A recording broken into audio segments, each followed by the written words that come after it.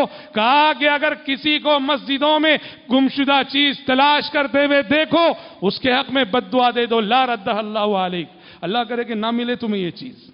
کیا مطلب ہے؟ کیوں یہ سب سختی؟ یہ سختی اس لیے, یہ مرکز عبادت ہے, یہاں صرف اور صرف عبادت کے لیے آنا چاہیے. مسجد کے ذمہ دار بھی, مسجد میں آنے والے مصلی بھی, مسجد کے ٹرسٹیان بھی, سب کے سب عبادت کے نقطۂ نظر سے یہاں عبادت کا کام ہونا چاہیے.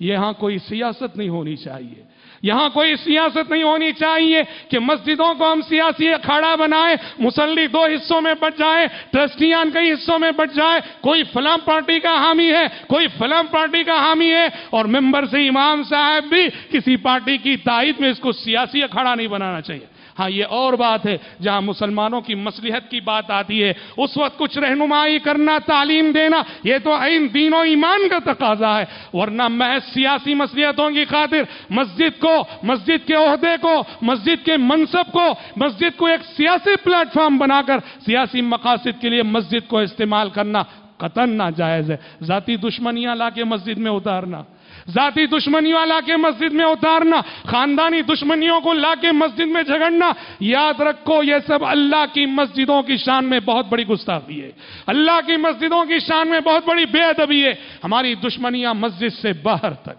ہماری عداوتیں مسجد سے باہر تک, ہماری نفرتیں مسجد سے باہر تک, ہماری سیاستیں مسجد سے باہر تک. جب ہم مسجد میں قدم رکھتے ہیں, مسجد کا متولی بھی, مسجد کے ٹرسٹیان بھی, مسجد کا امام بھی, مسجد کا خطیب بھی, مسجد کے مصلی بھی, سب اللہ کے بندے ہیں, وہ اللہ کی عبادت کے لیے آ رہے ہیں. کوئی اور غرض نہیں ہونا چاہیے, کوئی اور مقصد نہیں ہونا چاہیے.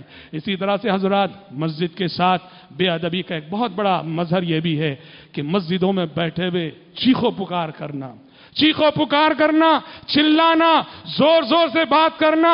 افسوس تو اس بات پر ہے کہ مسجد کے دائرے میں بسا اوقات گالیاں سنی جاتی ہیں. پیارے نبی نے مسجدوں کے حوالے سے فرمایا وَإِيَّاكُمْ وَهَيْشَاتِ الْأَسْوَاقِ, آپ نے فرمایا مسجد کو بازار نہ بناؤ, مسجد کے ساتھ بازاروں جیسا رویہ نہ کرو, مسجد میں بازاروں جیسا شور اور ہنگامہ نہ کرو. حضرات, یہ مسجدیں یہ اللہ کا گھر ہے, یہ جنت کی کیاریاں ہیں, یہ حصول جنت کا ذریعہ ہے.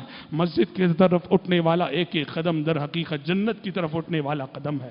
مسجدوں کا احترام کرو, مسجدوں کی حرمت کا لحاظ رکھو, مسجدوں کی تعظیم کرو. یہاں مسجدوں سے زیادہ دلچسپی لو, مسجد آؤ, مسجد کے کاموں میں حصہ لو, مسجد کے کاموں میں آگے بڑھ چڑھ کر حصہ لو, اور اللہ تبارک و تعالیٰ کی گھروں سے اپنے دل کو لگاؤ, مسجدوں کو عبادتوں سے آباد کرو. یاد رکھو, میں نے اور آپ نے کبھی, ہم نے اپنے گھر کے حمام کو کبھی صاف نہیں کیا ہوگا, اپنے گھر کے باتھ روم کو کبھی صاف نہیں کیا ہوگا, اپنے گھر کے ٹوائلٹ کو کبھی صاف نہیں کیا ہوگا. میرے لیے بھی شرف کی بات ہے اور آپ کے لیے بھی شرف کی بات ہے کہ جاؤ اپنے ہاتھ سے مسجد کا باتھ روم صاف کرو, ٹوائلٹ صاف کرو.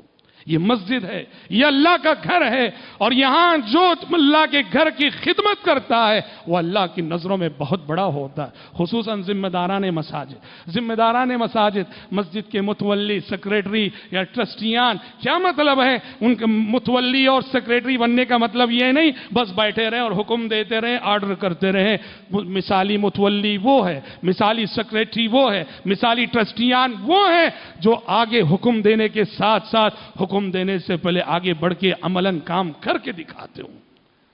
پیارے نبی صلی اللہ علیہ وسلم نے کتنی قدر کی. اللہ اکبر. دیکھو ایک بڑھیا مر گئی, ایک بڑھیا مر گئی رضی اللہ عنہ.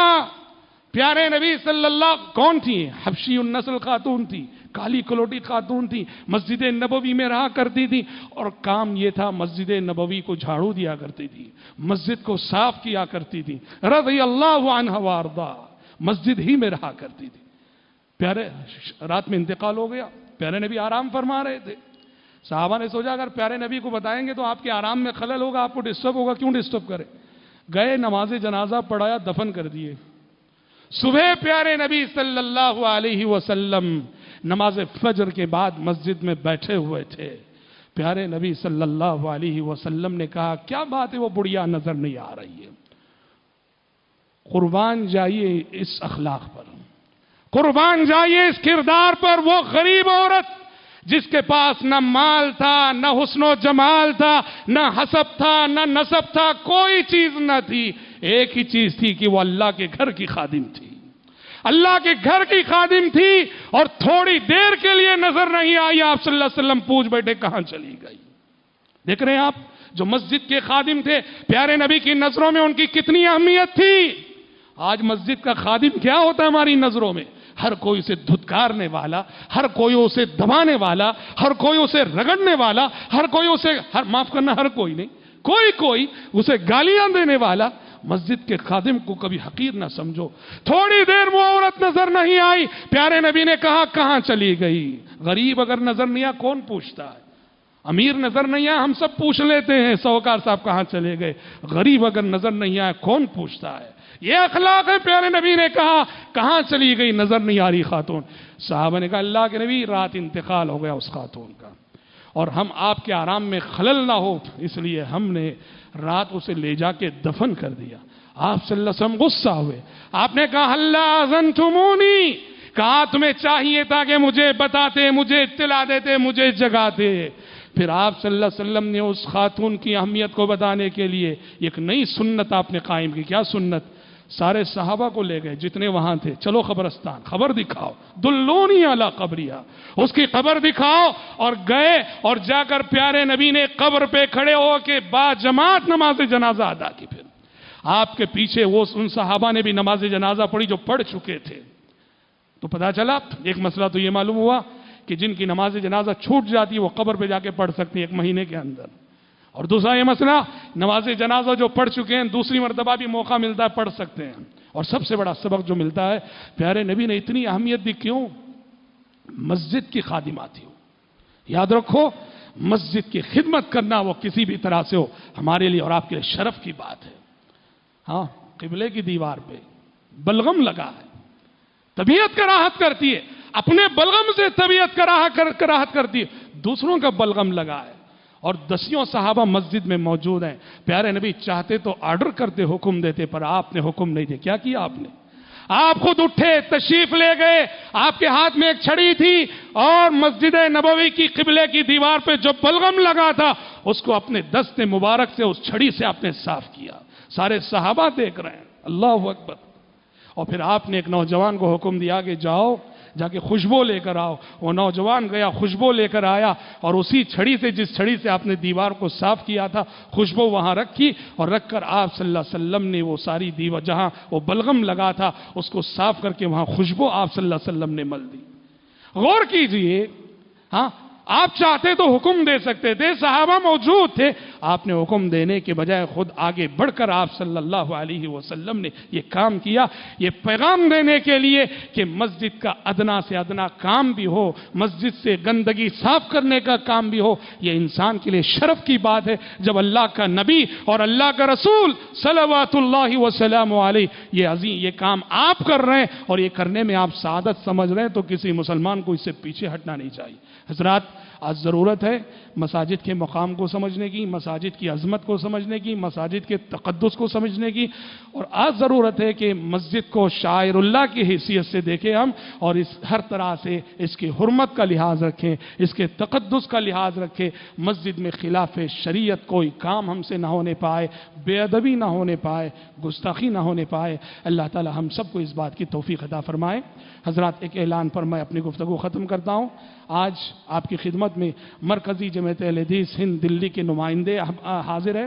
آپ کو معلوم ہے کہ مرکزی جمعیت اہل حدیث ہند یہ تمام اہل حدیثان ہند کی نمائندہ تنظیم ہے، جس کی بڑی عظیم خدمات ہیں، کافی بے شمار کتابیں انہوں نے چھاپی ہیں، اور ماہانہ کئی زبانوں میں ان کے میگزین نکلتے ہیں، اور جمعیت اہل حدیث سے متعلق جتنے مسائل آتے ہیں، اور صرف اہل حدیثوں سے متعلق نہیں، عام مسلمانوں سے متعلق بھی مرکزی جمعیت اہل حدیث ان مسائل کو حل کرنے میں سب سے آگے رہتی ہے، اور مستقبل کے اس کے بہت سارے منصوبے ہیں۔ دلی جیسے شہر میں اس کے بڑے بڑے پروجیکٹس ہیں جو کروڑوں روپیوں کے متقاضی ہیں۔ اس سلسلے میں وہاں کے ذمہ داران تعاون حاصل کرنے کے لیے آپ کی خدمت میں آئیں، گزارش ہے کہ زیادہ سے زیادہ ان کا تعاون کرتے ہوئے جائیں۔ اللہ تعالیٰ آپ کے صدقات و خیرات کو قبول فرمائے، آمین۔ بارک اللہ لنا ولکم فی القرآن العظیم ونفعنا وإياكم بما فيه من الآيات والذكر الحكيم إنه تعالى جواد كريم ملك بر رؤوف رحيم رب حليم۔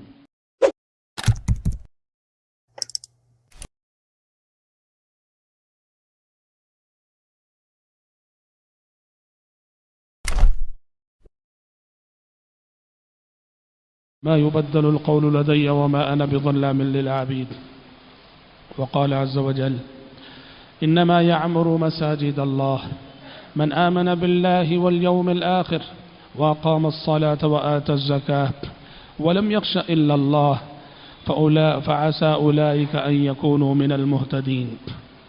حضرات، خطبہ مسنونہ کے بعد میں نے سورہ توبہ کی ایک آیت آپ کے روبرو تلاوت کی ہے۔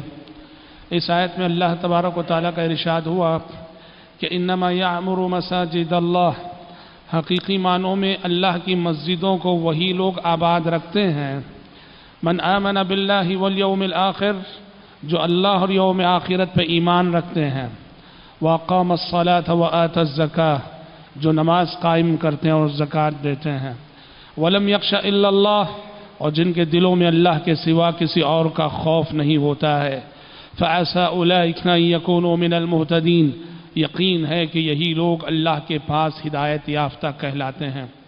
حضرات، اس آیت کے ترجمے سے آپ نے ملاحظہ کیا کہ اللہ رب العالمین نے اس آیت میں مسجدیں بنانے والے، مسجدیں تعمیر کرنے والے، مسجدیں آباد رکھنے والے اور مسجدوں کی ذمہ داری سنبھالنے والوں کے ایمان کی گواہی دی ہے کہ مومن ہے وہ شخص جس کو مسجد سے دلچسپی ہوتی ہے، مسجد تعمیر کرتا ہے، مسجد بناتا ہے، مسجد آباد رکھتا ہے اور مسجد کی ذمہ داری نبھاتا ہے۔ حضرات، اس آیت کی روشنی میں مجھے آج کے خطبے میں مساجد کی عظمت کے حوالے سے آپ کے سامنے گفتگو کرنی ہے۔ مسجدوں کی عظمت کے لیے یہ بات کافی ہے کہ دنیا کی ہر مسجد اللہ رب العالمین کا گھر کہلاتی ہے۔ عربی زبان میں مسجدوں کو بیوت اللہ کہا جاتا ہے کہ یہ مسجدیں اللہ تبارک و تعالیٰ کے گھر ہیں۔ قرآن مجید جب ہم پڑھتے ہیں، قرآن مجید نے مسجدیں بنانے کی بھی تعلیم اور تلقین کی ہے، اور مسجدوں کو عبادت سے اور ذکر سے آباد رکھنے کی تعلیم بھی دی ہے۔ چنانچہ اللہ تعالیٰ نے فرمایا فی بیوت اذن اللہ ان ترفع ویذکر فیہا اسمہ یسبح لہ فیہا بالغدو والآصال رجال لا تلہیہم تجارت ولا بیع عن ذکر اللہ واقام الصلاة وایتاء الزکاة۔ حضرات، قرآن مجید کہتا ہے کہ روئے زمین پہ جتنی مسجدیں ہیں، ہر مسجد یہ اللہ تبارک و تعالیٰ کی عبادت کا مرکز ہے، یہ توحید کا گھر ہے۔ چنانچہ سورہ جن میں اللہ تعالیٰ نے فرمایا وَأَنَّ الْمَسَاجِدَ لِلَّهِ وَأَنَّ الْمَسَاجِدَ لِلَّهِ فَلَا تَدْعُوا مَعَ اللَّهِ أَحَدًا، مسجدیں جتنی ہیں سب کی سب صرف اور صرف اللہ کی ہیں۔ فَلَا تَدْعُوا مَعَ اللَّهِ أَحَدًا، مسجدوں میں اللہ کے ساتھ کسی اور کو نہ پکارو، مسجدوں کے باہر بھی نہ پکارو۔ مطلب یہ ہے کہ مسجد مرکز توحید ہے، مسجد توحید کا رمز ہے، مسجد توحید کی علامت ہے، تو لہذا مسجد کا شرکیہ مقامات سے کوئی تعلق اور رشتہ نہیں ہونا چاہیے۔ مسجد سے توحید کا پیغام جانا چاہیے۔ مسجد کے ممبر و محراب سے شرک کی تعلیم اور تلقین کبھی نہیں ہونی چاہیے۔ یہی وجہ ہے کہ پیارے نبی نے عین وفات کے موقع پہ آپ کی زبان مبارک پہ یہ جملے تھے، لعن اللہ الیہود والنصارى اتخذوا قبور انبیائہم مساجد۔ آپ نے فرمایا کہ اللہ کی لعنت ہو یہودیوں پر، اللہ کی لعنت ہو نصارہ پر، انہوں نے اپنے پیغمبروں کی قبروں پہ مسجدیں بنائی، انہوں نے اپنے پیغمبروں کی قبروں پہ سجدے کیے۔ پیارے نبی صلی اللہ علیہ وسلم وفات کے وقت یہ حدیث ارشاد فرما رہے ہیں، راوی حدیث کہتے ہیں موت کے وقت، وفات کے وقت یہ بات ارشاد فرمانے کا مطلب یہ تھا یحذر ما صنعوا، آپ اپنی امت کو آگاہ کرنا چاہ رہے تھے، متنبہ کرنا چاہ رہے تھے کہ ہوشیار، یہ جرم جو پچھلی امتوں نے کیا، یہ غلطی جو پچھلی امتوں نے کی کہ قبروں کا رشتہ مسجد سے جوڑا، مسجد کا رشتہ قبروں سے جوڑا، یہ غلطی تم نہ کرنا۔ جہاں مسجد ہو وہاں قبر نہیں آ سکتی، اور جہاں قبر ہو وہاں مسجد نہیں بن سکتی۔ وَأَنَّ الْمَسَاجِدَ لِلَّهِ فَلَا تَدْعُوا مَعَ اللَّهِ أَحَدًا، یہ مرکز توحید ہے، یہ اللہ تبارک و تعالیٰ کی عبادت کی مراکزیں ہیں سب مسجدیں، اور یہی وجہ ہے پیارے نبی صلی اللہ علیہ وسلم نے ہر مسجد کو اللہ کے نزدیک روئے زمین کا سب سے محبوب علاقہ، روئے زمین کا سب سے محبوب خطہ قرار دیا، جب آپ نے فرمایا احب البقاع الی اللہ مساجدها وابغض البقاع الی اللہ اسواقها، زمین کا سب سے پیارا حصہ اللہ کے نزدیک مسجدیں ہیں، اور زمین کا سب سے ناپسندیدہ حصہ اللہ کے نزدیک بازار ہیں۔ مسجدیں اس لیے پیاری ہیں، یہاں اللہ کی عبادت ہوتی ہے، یہاں نمازیں پڑھی جاتی ہیں، یہاں اللہ کا ذکر ہوتا ہے، یہاں قرآن مجید کی تلاوت ہوتی ہے، یہاں صبح و شام اللہ کو یاد کیا جاتا ہے۔ اس لیے روئے زمین کا سب سے محبوب علاقہ، روئے زمین کی سب سے محبوب جگہ اللہ کے نزدیک مسجدیں ہیں، اور بازار یہاں جھوٹ ہوتا ہے، یہاں ظلم ہوتا ہے، یہاں دجل ہوتا ہے، یہاں فریب ہوتا ہے، یہاں دھوکہ ہوتا ہے، یہاں گالیاں ہوتی ہیں، یہاں مرد و زن کا اختلاط ہوتا ہے، صبح و شام کتنے گناہ کے مواقع وہاں ہوتے ہیں۔ اسی لیے پیارے نبی نے فرمایا روئے زمین کا سب سے ناپسندیدہ حصہ اللہ کے نزدیک بازار ہے، جس کا مطلب یہ ہوا کہ جو کاروباری نہیں ہے انہیں چاہیے کہ خامخواہ بازار میں وقت نہ گزاریں، ضرورت پوری کریں اور واپس گھر آئیں، اور کوشش کریں احب البقاع الی اللہ میں اپنا وقت گزارنے کی۔ مسجدیں جو اللہ کا پسندیدہ مقام ہے، یہاں وقت گزارا جائے۔ حضرات، یہ مساجد یہ نزول ملائکہ کی جگہ ہے، یہاں لگاتار آسمان سے ملائکہ کا نزول ہوتا ہے، یہاں فرشتوں کا نزول ہوتا ہے۔ مسجدیں نماز کے اوقات میں بھی، نماز کے علاوہ دوسرے اوقات میں بھی ملائکہ سے آباد رہتی ہیں، انسان آئے کہ نہ آئے، انسان مسجدوں کو آباد کرے کہ نہ کرے، اللہ کے فرشتے ان مسجدوں کو آباد رکھتے ہیں۔ کہ پیارے نبی نے فرمایا وَمَا اجْتَمَعَ قَوْمٌ فِي بَيْتٍ مِّن بُيُوتِ اللَّهِ يَتْلُونَ كِتَابَ اللَّهِ وَيَتَدَارَسُونَهُ بَيْنَهُمْ إِلَّا نَزَلَتْ عَلَيْهِمُ السَّكِينَةُ وَحَفَّتْهُمُ الْمَلَائِكَةُ وَذَكَرَهُمُ اللَّهُ فِي مَنْ عِندَهُ۔ پیارے نبی فرماتے ہیں کسی مسجد میں لوگ جمع ہوتے ہیں، کسی مسجد میں لوگ اکٹھا ہوتے ہیں اللہ کی کتاب کو پڑھنے پڑھانے کے لیے، اللہ کی تعلیم دینے دلوانے کے لیے جمع ہوتے ہیں، ایسی مجلس پر آسمان سے رحمت کا نزول ہوتا ہے، ایسی مجلس کو فرشتے ڈھانپ لیتے ہیں، اور ایسی مجلس کا تذکرہ رب العالمین اپنے ملائکہ اور فرشتوں کے سامنے کرتا ہے جو اس کے مقرب فرشتے ہیں۔ پتہ چلا کہ مسجدوں میں ملائکہ کا نزول ہوا کرتا ہے، ملائکہ کا وجود ہوا کرتا ہے، یہاں فرشتوں کی ہمیشہ حاضری ہوتی ہے۔ حضرات، یہ مسجدیں یہ مرکز انوار ہیں، مسجدیں مرکز انوار ہیں، یہاں سے روشنی پھیلتی ہے، یہاں سے پورے محلے میں، پورے گاؤں میں، پورے قریے میں، پورے شہر میں، پورے ملک میں یہاں سے نور پھیلتا ہے، یہاں سے توحید کا نور پھیلتا ہے، یہاں سے سچائی کا نور پھیلتا ہے، یہاں سے امانت داری کا نور پھیلتا ہے، یہاں سے دیانت داری کا نور پھیلتا ہے، یہاں سے تقوی کا نور پھیلتا ہے، یہاں سے توکل کا نور پھیلتا ہے، یہاں سے یقین کا نور پھیلتا ہے۔ یہ مرکز انوار ہے۔ یہی وجہ ہے کہ پیارے نبی صلی اللہ علیہ وسلم کی سنت اور آپ کا معمول تھا، مسجد جاتے ہوئے آپ یہ دعا پڑھتے تھے اللہم اجعل فی قلبی نورا وفی لسانی نورا واجعل فی سمعی نورا وفی بصری نورا وعن یمینی نورا وعن شمالی نورا ومن امامی نورا ومن خلفی نورا ومن فوقی نورا ومن تحتی نورا اللہم آتنی نورا. کتنی پیاری دعا ہے جو مسجد کی جانب قدم بڑھاتے ہوئے پیارے نبی پڑھا کرتے تھے. اللہم اجعل فی قلبی نورا، اے اللہ میرے دل کو پر نور کر دے. وفی لسانی نورا، میری زبان کو پر نور کر دے. میری سماعت کو پر نور کر دے.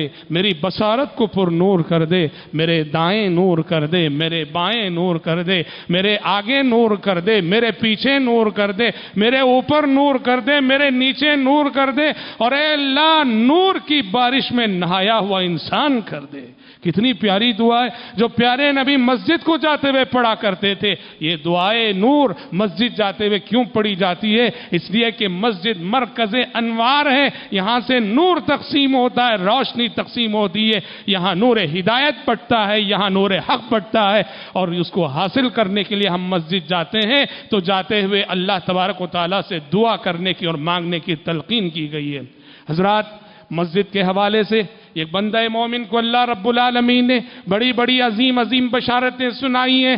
چنانچہ پیارے نبی نے ایک حدیث میں فرمایا بشر المشائین فی الظلم الی المساجد بالنور التام یوم القیامہ. آپ نے فرمایا اندھیرا ہے پر اس کے باوجود ایک بندہ مومن مسجد جا رہا ہے. تاریکیاں ہیں اس کے باوجود مسجد کی طرف ایک بندہ قدم بڑھا رہا ہے. آپ نے فرمایا جو تاریکیوں کے باوجود، اندھیروں کے باوجود نماز فجر کے لیے، نماز عشاء کے لیے پابندی سے مسجد جایا کرتے ہیں، انہیں روز قیامت جب کافر اور منافق اندھیروں میں بھٹک رہے ہوں گے، اللہ تبارک و تعالیٰ کی جانب سے ملنے والے خاص نور کی بشارت سنا دو. بشر المشائین فی الظلم الی المساجد بالنور التام یوم القیامہ. اور یاد رکھو مسجد آتے ہوئے، مسجد سے واپس جاتے ہوئے ایک ایک قدم ہم جو رکھا کرتے ہیں، مسجد کی طرف اٹھنے والا ایک ایک قدم بڑا باعث خیر و برکت ہوتا ہے. پیارے نبی نے ایک حدیث میں فرمایا اولا ادلکم علی ما یمحو اللہ بہ الخطایا ویرفع بہ الدرجات. لوگوں کیا میں تمہیں ایسے عمل نہ بتاؤں جن اعمال کے ذریعے سے اللہ تمہارے درجات کو بلند کرتا ہے اور تمہارے گناہوں کو معاف کرتا ہے؟ قالوا بلا یا رسول اللہ. صحابہ نے کہا ضرور بتائیے اللہ کے نبی، ایسے اعمال، ایسی نیکیاں جس سے ایک تو ہمارے گناہ معاف ہو اور دوسرے ہمارے درجات بلند ہو. آپ نے فرمایا اسباغ الوضوء علی المکارہ. درجات کو بلند کرنے والی نیکی ہماری سیئات کو ختم کرنے والا سب سے پہلا عمل ناپسندیدگی کے باوجود مکمل وضو کرنا. یعنی سخت سردی کا موسم ہے، سخت ٹھنڈک ہے اور ایسے میں آپ ٹھنڈے پانی سے وضو کر رہے ہیں. طبیعت کے لیے بڑا ناگوار ہے ٹھنڈے پانی کو چھونا، پر اللہ کے لیے، عبادت کے لیے، طہارت و نظافت کے لیے آپ ٹھنڈے پانی کو چھوتے ہیں اور پورا وضو کرتے ہیں، ذرا کوتاہی نہیں کرتے. یہ وضو بندہ ہے مومن کو اس کے رفع درجات کا ذریعہ بنتا، اس کی سیئات کا کفارہ بنتا ہے. پھر آپ نے فرمایا وَكَثْرَةُ الْخُطَاءِ إِلَى الْمَسَاجِدِ.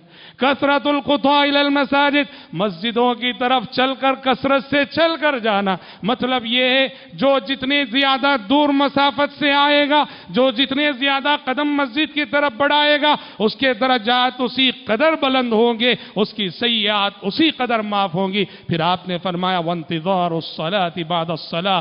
ایک نماز کے بعد دوسری نماز کا انتظار کرنا، یہ بھی ایسا ہی عمل ہے جو درجات کو بلند کرتا ہے اور سیئات کے کفارے کا سبب بنتا ہے. حضرات، ابو داؤد کی ایک حدیث میں آپ نے فرمایا ثلاثۃ کلہم ضامن علی اللہ عز وجل. تین افراد ایسے ہیں، تین اشخاص ایسے ہیں، یہ تینوں اللہ تبارک و تعالیٰ کے حفظ و امان میں ہوتے ہیں. ان تینوں کے ساتھ اللہ کی ضمانت ہوتی ہے، ان تینوں کے ساتھ اللہ تبارک و تعالیٰ کی گارنٹی ہوتی ہے، اللہ تبارک و تعالیٰ کی جانب سے ان پہ محافظ ہوتے ہیں. اس میں سے آپ نے فرمایا وَرَجُلٌ خَرَجَ إِلَى الْمَسْجِدِ. ایک وہ شخص جو اپنے گھر میں وضو کرے اور گھر میں وضو کر کے مسجد کی طرف قدم بڑھائے جاتا ہے، یہ اللہ کی حفاظت میں ہوتا ہے، اللہ کے ذمے میں ہوتا ہے، ملائکہ اس کی حفاظت کرتے ہیں اور اللہ ایسے شخص کو جنت کی ضمانت دیتا ہے اور اجر و ثواب کے حصول کی ضمانت دیتا ہے. دیتا ہے۔ اور حضرات کیسی کیسی بشارتیں رب العالمین نے اور پیارے نبی نے ہمیں ان گھروں اور ان مسجدوں کے حوالے سے سنائی۔ آپ نے فرمایا کل حشر کے میدان میں جب سورج سروں پر ہوگا اور ساری مخلوق سائے کے لیے تڑپ رہی ہوگی، جن خوش نصیبوں کو اللہ تبارک و تعالیٰ کے عرش کا خصوصی سایہ ملے گا، اس میں سے آپ نے فرمایا وَرَجُلٌ قَلْبُهُ مُعَلَّقٌ فِي الْمَسَاجِدِ وَرَجُلٌ قَلْبُهُ مُعَلَّقٌ فِي الْمَسَاجِدِ۔ اللہ کے خصوصی سائے میں جگہ پانے والے سعادت مندوں اور خوش نصیبوں میں ایک وہ شخص بھی ہوگا دنیا میں جس کا دل مسجدوں سے اٹکا ہوا تھا۔ کیا مطلب ہے؟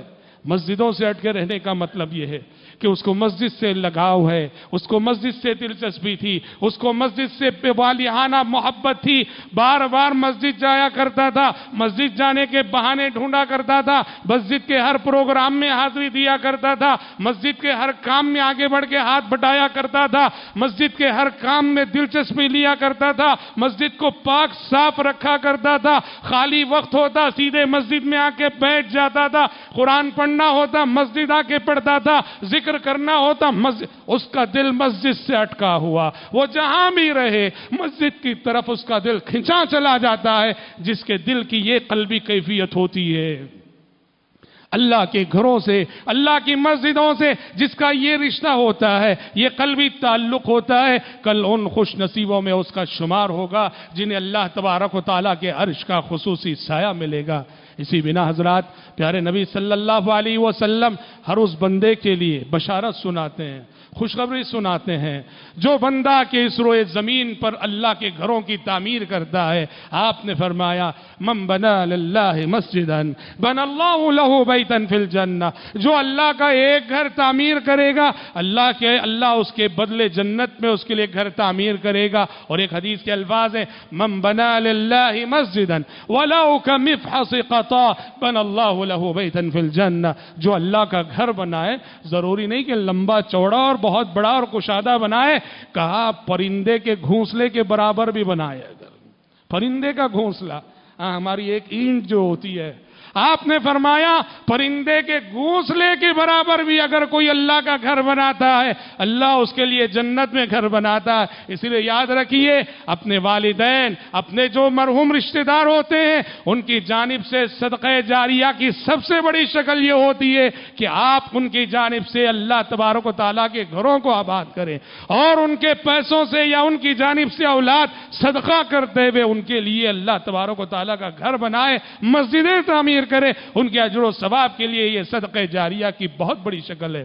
حضرات کتاب و سنت میں بہت سارے احکامات اور بہت ساری تعلیمات بھی دی گئی ہیں۔ یہ تو اب تک جو بات میں نے آپ کے سامنے رکھی یہ فضائل کے حوالے سے ہیں، کچھ احکام بھی ہیں، بہت سارے مسائل بھی ہیں جو مسجد سے متعلق ہیں، اور آج ہم میں سے بہت ساروں سے یہ کوتاہی ہوتی ہے، ان مسائل اور احکام کو نہ جاننے کی وجہ سے مسجدوں کے سلسلے میں ہم سے بے ادبی ہو جاتی ہے۔ یاد رکھو مسجد کا شمار شعائر اللہ میں ہوتا ہے، یہ مقام محترم مقام ہے از روئے شرع، اور قرآن کہتا ہے جو بھی شعائر اللہ ہیں، جو مقامات محترم ہیں، جو زمانے محترم ہیں، ان کی حرمت کا لحاظ متقی بندے ہی رکھا کرتے ہیں۔ اللہ نے کہا وَمَن يُعَظِّمْ شَعَائِرَ اللَّهِ فَإِنَّهَا مِن تَقْوَى الْقُلُوبِ، جو اللہ تبارک و تعالیٰ کے شاعر کی تعظیم کرے یہ دلوں کے تقوی کی بات ہوتی ہے۔ مسجد میں ہمارا رہن سہن، مسجد میں ہماری رہائش، اور مسجد میں ہمارا طور طریقہ اور مسجد میں ہمارا رویہ بتائے گا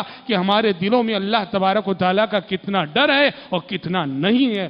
ام المومنین عائشہ صدیقہ رضی اللہ عنہ فرماتی ہیں امر رسول اللہ صلی اللہ علیہ وسلم ببناء المساجد فی الدور وان تنظف وتطیب، فرماتی ہیں پیارے نبی صلی اللہ علیہ وسلم کا حکم ہے کہ ہر محلے میں مسجد بنائی جائے، وان تنظف وتطیب، مسجدیں بنائی جائیں اور مسجدوں کے خاص طور پہ پاکی صفائی کا لحاظ رکھا جائے، مسجد میں کوئی گندگی نہ ڈالی جائے۔ پیارے نبی فرماتے ہیں عرضت علی اعمال امتی، میری امت کی نیکیاں مجھے دکھائی گئیں، فرأیت فی محاسن اعمالها، آپ نے فرمایا کہ میری امت کی جو نیکیاں مجھے دکھائی گئیں ان میں سے خاص طور پر یہ نیکی بھی دکھائی گئی، یہ کچرا جو مسجد میں پڑا ہوا ہے اور ایک مسلمان اسے اٹھا کے باہر پھینک دیتا ہے۔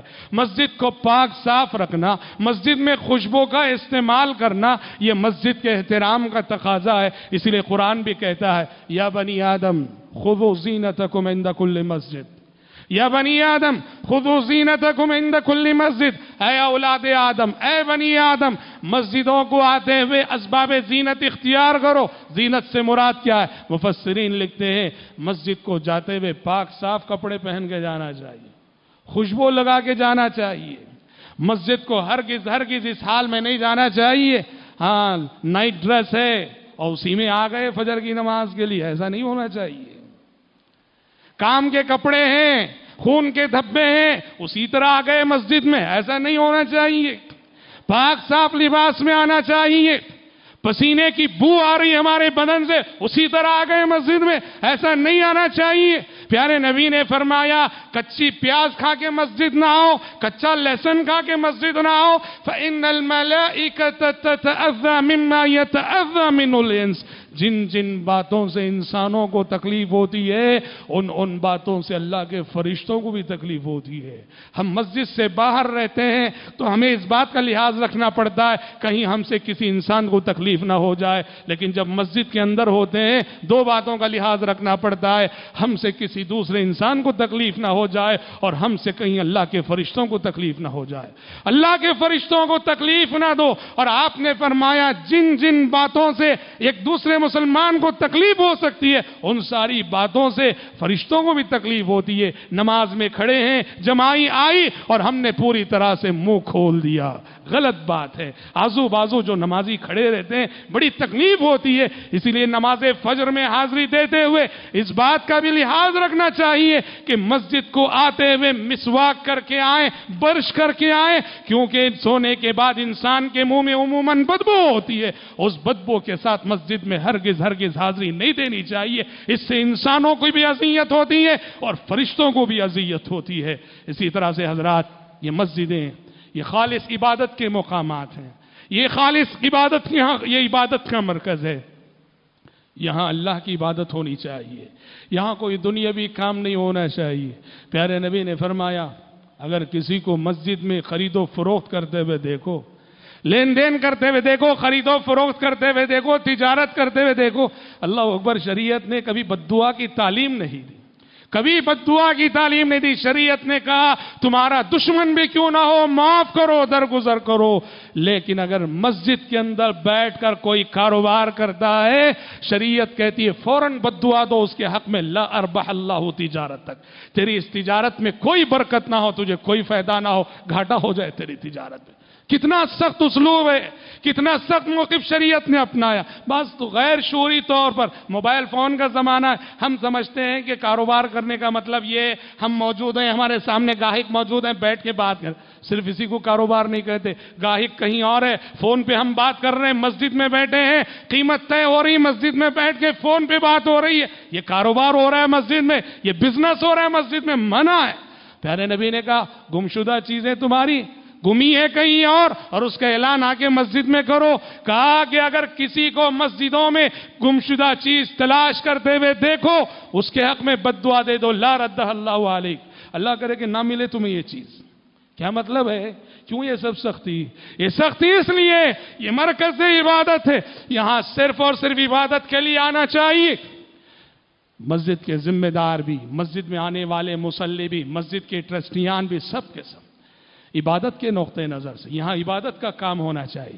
یہاں کوئی سیاست نہیں ہونی چاہیے، یہاں کوئی سیاست نہیں ہونی چاہیے کہ مسجدوں کو ہم سیاسی اکھاڑا بنائیں، مصلی دو حصوں میں بٹ جائیں، ٹرسٹیان کئی حصوں میں بٹ جائیں، کوئی فلاں پارٹی کا حامی ہے، کوئی فلاں پارٹی کا حامی ہے، اور ممبر سے امام صاحب بھی کسی پارٹی کی تائید میں اس کو سیاسی اکھاڑا نہیں بنانا چاہیے۔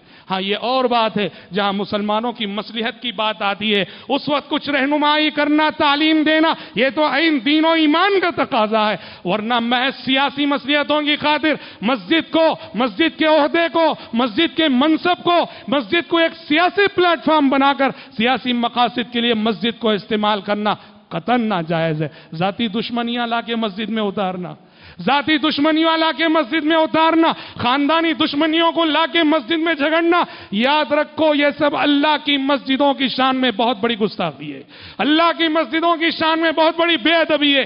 ہماری دشمنیاں مسجد سے باہر تک، ہماری عداوتیں مسجد سے باہر تک، ہماری نفرتیں مسجد سے باہر تک، ہماری سیاستیں مسجد سے باہر تک، جب ہم مسجد میں قدم رکھتے ہیں، مسجد کا متولی بھی، مسجد کے ٹرسٹیان بھی، مسجد کا امام بھی، مسجد کا خطیب بھی، مسجد کے مصلی بھی، سب اللہ کے بندے ہیں، وہ اللہ کی عبادت کے لیے آ رہے ہیں، کوئی اور غرض نہیں ہونا چاہیے، کوئی اور مقصد نہیں ہونا چاہیے۔ اسی طرح سے حضرات، مسجد کے ساتھ بے ادبی کا ایک بہت بڑا مظہر یہ بھی ہے کہ مسجدوں میں بیٹھے ہوئے چیخو پکار کرنا، چیخو پکار کرنا، چلانا، زور زور سے بات کرنا۔ افسوس تو اس بات پر ہے کہ مسجد کے دائرے میں بسا اوقات گالیاں سنی جاتی ہیں۔ پیارے نبی نے مسجدوں کے حوالے سے فرمایا وَإِيَّاكُمْ وَهَيْشَاتِ الْأَسْوَاقِ، آپ نے فرمایا مسجد کو بازار نہ بناؤ، مسجد کے ساتھ بازاروں جیسا رویہ نہ کرو، مسجد میں بازاروں جیسا شور اور ہنگامہ نہ کرو۔ حضرات، یہ مسجدیں یہ اللہ کا گھر ہے، یہ جنت کی کیاریاں ہیں، یہ حصول جنت کا ذریعہ ہے۔ مسجد کی طرف اٹھنے والا ایک ایک قدم در حقیقت جنت کی طرف اٹھنے والا قدم ہے۔